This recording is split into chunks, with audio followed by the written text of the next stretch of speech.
आहे गावचा तिसरा दिवस. आम्ही निघालेलो आहे सासूबाईंना घेऊन मुंबईला. आमच्या गावामध्ये महादेवाचं मंदिर आहे, तिथे दर्शन करायसाठी गेलो तर बस मला लावलेला होता कपाळाला. तो व्यवस्थित लागला नव्हता, तो व्यवस्थित केला.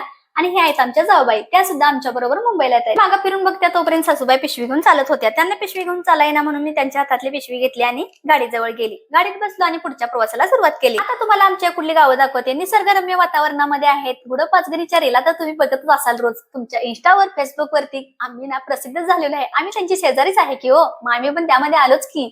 म्हणून ना छान वाटते की आमच्या कुठला भाग आहे तो डोंगर भाग प्रसिद्ध झालेला आहे. त्यामुळे तर माझे व्हिडिओ आहे ते 1 महिना आले नव्हते, त्याला कारण पण तसं होतं, त्यामुळे आले नव्हते. तर पुढच्या व्हिडिओमध्ये मी सांगणार आहे काय कारण होतं.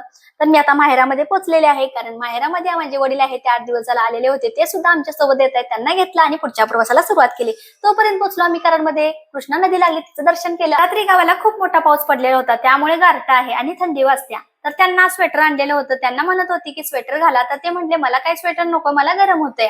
तर आम्ही सगळ्यांनी ना कानाला बांधलेलं होतं. मी अक्षरशः त्यांचं स्वेटरच घालून बसलेली होती. आणि बघू शकता आता आम्हाला लागलेला आहे पहिलाच टोल नाका कराडचा. टोल नाका पार केल्यानंतर आम्ही पोहोचलेला आहे खंबाटकी बोदग्यामध्ये. आता बोदगा पार केल्यानंतर तुम्हाला दाखवते. गाड्या तर जास्त नव्हत्या, कारण आम्ही सकाळी 7 वाजता घरातून निघालेलो आहे, त्यामुळे सगळा मोकळाच होता. आम्ही पुण्यामध्ये पोहोचल्यानंतर स्वेटर आहे ते मी काढून टाकलं. जाऊबाईंनी कानाला बांधलेलं होतं ते सोडून टाकलं, कारण गरमी चालू झालेली होती.